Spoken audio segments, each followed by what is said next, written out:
ziwa oba okufunda. Okumanya ebisingawo tukubireko ku 0704 999 46 08 oba 0774 45 61 oba tutuukirire ku mukutu gwaffe ogwa www.galiwangoed.com.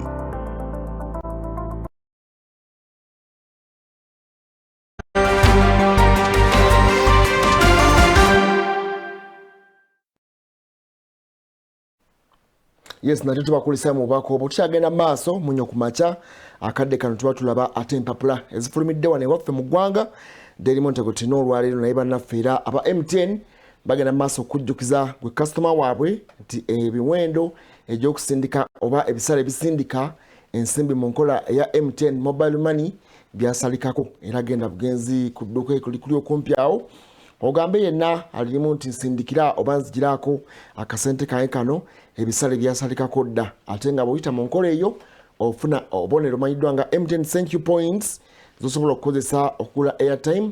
oba okugula data n'osigala nga otambulira ku mutimbagano beba MTN abagamba nti everywhere you go ate nga balongamezi b'ekitongole ekya Uganda Communications Commission. Daily Monitor omutwe omukulu oguliko balagana nti minisita wuno awolereza ekyamasomero okusigala nga gakyali maggule. Minisita ani? Ye minisita era mukulembeze w'eggwanga Janet Kataha Museveni agambye nti ekyokusigala nga amasomero maggale gavumenti ekikola olw'okutaasa abaana abato ate nga bano ye future ya Uganda oba byebiseera eby'omu maaso eby'eggwanga erya Uganda. Wano bagamba nti abakugu ne president bagenda kusinkana olunaku olw'enkya okuddamu okwongera okusala entoto engeri amasomero gayinza okubeera nga gaggulawo era ne bakulaga wano amawanga ag'omuliraano bo bakutte batya ensonga ey'amasomero n'okuba nti amasomero agaabwe ate maggule abaana basoma naye nga mu ggwanga erya Uganda ate amasomero gakyali ku muggalo. Forum for Democratic Change ekifaananyi bakikuwadde wano omuloodi Erias Lukwago yalayiziddwa ku bumyuka bwa mukulembeze w'ekibiina ekya FDC. Essanyu balikulaze wano biki ebyayogeddwa ojja kubisanga munda mu lupapula luno eno olwa Daily Monitor n'abantu abalala abagonomoddwako ebifo era ku mitendera egy'obumyuka mu bitundu ebyenjawulo. Ana Deke Ebaju Sorotu District MP naye wano yafunye ekifo kya Eastern president ye deputy president mu Eastern endowooza bangi wano babadde ku kitabo kyabwe wali najja nankumbi wano bakulaze nti bomb scare kyabazinga 7th coronation anniversary bagambye nti wabaddewo obunkenke obwa bomu ekisebezo okubeera bomu naye amagye gabudde negagamba nti eyo item yabaddewo teyabadde bomu object yabaddewo yabadde tadde abantu ku bunkenke teyabadde bomu nga byasoose okubanga byogera wano mu myaka 7 eja kyabazinga William Gabana Nalope owokuna era emikolo gyabadde mirungi nnyo wali eyigenge. Kakati wano gavumenti eremereddwa okugenda mu maaso n'okumatiza abakyala ku kye bayita exclusive breastfeeding okuyonsa omwana naddala mu myezi egyo 6 egisooka nti gavumenti eremereddwa okunnyonnyola abakyala emigaso egiri mu nsonga eno oba oliawo ensonga lwaki abakyala ekyo nno kintu kiba kiriko debate nene ekintu ky'okuyonsa gavumenti eremereddwa ekyokubanga ekakasa abakyala nti muteekeddwa okuyonsa. Hiyinza okuba nga tetusindikira abagundi bakugu nedda obasawo ba village health teams tebabyogerako kubanga continental babiyitako buyisi ekintu ekyokuyonsa wali kibayita substitute for breast milk oba for breastfeeding abaleta bano infantry gundi ezo bazita batya emikebe kubanga etteeka amata g'engamiya oba ngamiya oba biki etteeka erya WHO oliragira nti bannaffe abo batunda amata g'emikebe tebateekeddwa kulanga tebateekeddwa genda mu malwaliro tebateekeddwa kukola kintu kyonna kyonna nti omukyala nakazadde ateekeddwa okuyonsa omwana naye osanga nga kampuni eziranga amata g'emikebe ate nga bebasponsoringa oba campaign ya ministry y'ebulamu oba eddwaliro gundi kitegeeza nti indirectly era okuwa omukebe nga guli wansi eno okusanga mu counter nga guli wansi kitegeeza nti ono omuzadde ne wabanga asobola okuyonsa omwana olw'okubanga kampuni yayitamu n'emugamba nti olina kickback gy'ofuna era gyega nti waliwo wano omukebe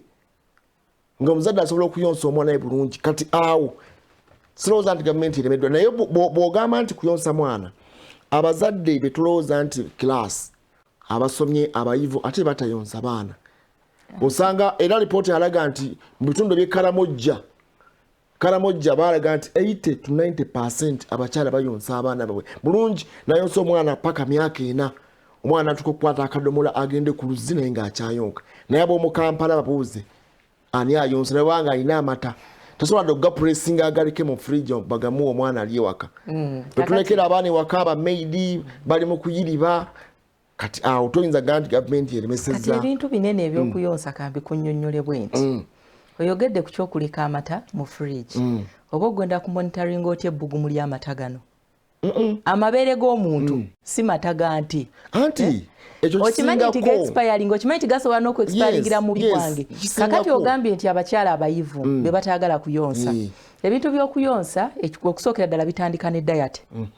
abakyala abasinga kasita azaala bwe papa omwami abange yeyeetukuddeko omugugu kubanga wali bw'aba akyali lubutamanyi bamukwata omukyala muguliyeyo akanyama muguliyeyo biki kati kasita azaala bwe pa asa n'ekikoowe ekitegeeza nti kakati oba oddayo ku nomo diet si buli kika ky'emmere kyendya nti kireeta amabeere omwana gakola ki gayonka kakati abayivu b'oyogeddeko be bantu abakeera ku makya nabo okunoonya ssente okuyimirizaawo famire zaabwe tekigaana kuyonsa nga n'omwami nga n'omwami naye bwagamba nti kamulekere yaleete kasente tekajja kumala kati ekyogaana tekitugaana tulina bakama baffe kanzije tusooke tumalire amalwi gano ngenda kulaga bulungi nti abakyala ensonga ey'okuyonsa nti kyegyo kye muliko omuyonsa abaana b'abasajja anyway ono balaze nti poliisi yiino erina abantu baayo begenda okulabika nti bagombamu obwala walengedde magistrate gwe twakoleza olunaku olwajjo lokeris ow'ekapchola kakati poliisi ega nti abamukutte obubi bagenda kufeesinga kooti yabadde talina kiragiro mbu yabadde amaanyi ge bamutaddeko gayitiridde yabadde mu budde bwa kafyu kyekisookera ddala ffe bulijjo naffe ono ebatukwata kafyu bakutwala empale zirengeje ate n'agezaako n'okulwana kati amaanyi ge bamutaddeko mu kumukwata bandiyimiridde n'abakulu jangu tugende omuntu ng'alina emmundu kati bo bagaye nti police officers face charges over arrest of magistrate mbu excessive force bamutaddeko okumukwata kakati awo nabo munnaye basajja battu baabano walabyo akatambi ng'alwana asamba buli kiramu ekiriwo naye mbaga nti amaanyi agamuteereddwako gayitiridde obungi ate nga badde mukwata musajja mukungu mu gavumenti oba mu kitongole ekiramuzi wuno Museveni baga nti tightens the news on civil society ebitongole bino ebyobwannakyewa bongedde okubissaako amaanyi mu mbeera ey'okubikwasa ebiragiro wano ate munnaffe ono Nicholas Opio emisango bagimugyeko egya chapter 4 DPP ya droppinze case ya corruption gye baali bamuggulako ensonga za Honorable Segirinya wamu ne Sewanyana twazogeddeko wali ku makya bagenda mu maaso n'okusaba bafulume ekkomera babeereko ebweru olw'ensonga ezitali zimu ezeekuusa ku birwadde biri mu Daily Monitor mwojja okubisanga Minisita Janet Kataha Museveni aliko byayogedde ku nsonga y'okuba nti amasomero na buli kati gakyali maggale Elias Lukwago Omuloodi n'ebya Forum for Democratic Change ojja bisanga kano yabaddeyo ku mukolo teyafuna kaadi kakati ebyo birimu obuzibu ate butya Omuloodi ndowooza ebitiibwa byongera kumugonnama lwako buli lukya tebimuyitiriddeeko byonna nabikwasaganya ye vice president wa People's Government kakati ye vice president wa People's Government ne FDC byanjawulo kano kiza ye FDC kakati awo naawe kitunula okirabe nti kakati ono ye vice president naye ate nga ku kitebe talinnyayo ndowooza ajja kuyambako gatta kano oba addeyo ku kitebe eri ojjukira nti ebibiina ebirala byalinanga tubiyita tutya byavangayo ne forces ez'abavubuka okuteekawo pressure groups ezo ffe twali tulowooza nti kyekyaleesa People's Government ono ye vice president ndowooza wajja kusikiriza president addeyo ku kitebe mpolampola alina okukola egya KCCA ayekole egya People's Government yakole egya FDC akole n'egije ng'omuntu waliwo n'egyewa akole n'egyobwannamateeka fe abalala tusomera ki akati awo munnange teri biti bukulu butava eri Katonda naye waliwo obusukka mutulekere ku mirimu oba olina njagala olabe wano katono balaze wano nti defense continued closure ey'amasomero naye wano bakulaga nti ensi zino regions ez'enjawulo bakulaze Kenya outlook ez'enjawulo ne bagamba nti Kenya eastern neighbor waffe wano bagamba nti yesinga okuba mu cases eza COVID-19 naye tebalagira basomesa kuba nti basooke babageme okugulawo amasomero. Nonetheless, it reopened its schools for all learners in June this year. Tebasooka kugamba basomesa kubagema bagulawo amasomero gaabwe mu mwezi ogwa June. Rwanda bagambye nti country reopened their schools in a phased manner in August after their second lockdown. And the upper primary and secondary schools have since completed the third term. Bo basoma tebateekawo mbeera eyo. South Sudan ebyabwe byo bizibu nnyo bo ndowooza ate bagambye the northern neighbor reopened schools in May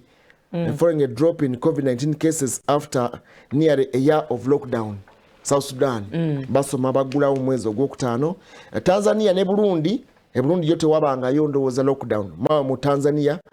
the former leaders of the two countries bonna baafa abaali abakulembeze baabwe separately discounted and in some cases dismissed the threat of pandemic. Boy baabwe bagamba nti waliyo COVID naye bagenda ne mu kalulu. Tanzania jjukira munnaffe omugenzi Pombe bagenda mu kalulu awo amasomero gaggulawo bulungi era basoma naye Uganda yo tulina cases emitwalo 12 mu 1587 naye ffe okuviira ddala mwezi ogwokusatu omwaka oguwedde n'okutuuka olwaleero amasomero gakyali maggala. Anti ffe tetuyinza kulinnya mu ngatto z'abano bonna be batuleetedde. Anti bano bakuwadde buli ne bagamba nti giraageranya. Ffe baana b'amasomero be batta abazadde bw'oba ojjukira bulungi nti abaana b'amasomero bagenda ne bayoola ekintu ne bajja ne batta baani abazadde. Kakati awo twawukanira. Bano bo bakikola batya nabo balina abaana balina abazadde ate nga Kenya yeesinga cases kyetuyinza okugamba nti maybe engeri gavumenti gyekutemu ekintu kino yeringa ng'ebulamu naye nga ffe wano mu Uganda abaana b'amasomero be baleeta obulwadde ne babumetta abazadde ne bafa ate bo ne basigala nga ki katulina bayiyiza n'emitwe. Anyway, it is case by case buli omu kikyasigala nti buli ggwanga likwata ebintu byalyo mu ngeri bongo balaba esaanidde. Naye wano bakulaze ono Don wa Victoria University munaffe ate bagambye cease to be Ugandan. Ojjukira enkwata gye bamukwata munaffe muganga taina certificate immigration emulaga nti yafuna citizenship elsewhere. Yagambye nti okubeera mu Uganda kwamuweddeko kati obutuuze bwamugiddwako okubeera mu wano bagamba nti poliisi egenda kugenda mu maaso oba egenda kutandika okubanga ensunsula kigambo kye tusobola okukozesa evaluation ekirungi mu Luganda. Bagenda teekawo akasengejja ak'abaafande abakola ku bidduka aba traffic akasengejja ako kagenda kubeerawo tebagenda kumala gateeka bantu ku kkubo. Bakolaga nti ebizimbe the collapsed building how KCCA abandoned its watchdog role. Nti ekizimbe ekyagwa mu kisenyi KCCA yasuula obuvunaanyizibwa bwayo obw'okulondoola emirimu egyali gitambula ku kizimbe kino bwe bakulaze wano. Ne bagamba nti Kampala wuuno atudde ku bbomu egenda obbwatuka akadde konna lwaki dipo z'amafuta eziri mu Kampala ate nga ziba ziriraanye ebizimbe ebiriko restaurants oba oliawo n'olabawo waliwo alina akasigiri ayokya kasooli so kakati ebyo byonna zanyine ziri mu bantu mwennyini makkati zino dipo ziri abantu abazeetoolodde ate nga ebitundu ebimu bya ghetto birimu abantu abangi ennyo so bagambye lwekiri bwatuka mu Kampala tebamanyi miwendo gy'abantu girifiiramu. Katuna egambye ekyawo Katuna ali wano ali mu kusaba agamba let us pray naye nga pray eri eya PREY yakulya eyo pray kubeera kulya kintu oba kyolya kibayita pray. It give hope ministries naye nga TA yeyina engeri gyeyitamu nga n'ekibuuzo kiri nti Lord when so kakati ndowooza kirabikanga bannaffe abamu bagamba nti let us pray tubeeko ketulya fe tuba tulowooza nti batuweereza ssaala so nga bo bagenda mu maaso nakubanga beekuŋŋaanyizaako okuzza eri omumwa. Anyway kale twagala mulamu awo wennyini tulabe munnaffe Mzee Wilson Tamale manya ekidduka kyo bwe tuvaayo tujja kulaba tugenda kwogera ku nsonga z'omukyalo ono ensonga z'okuyonsa ddala yes gwate oli case study katuve mu bubaka bwa Mzee Wilson Tamale bwe tudda tubeeko ekitwongera okwogera tovaawo katudde katono nnyo.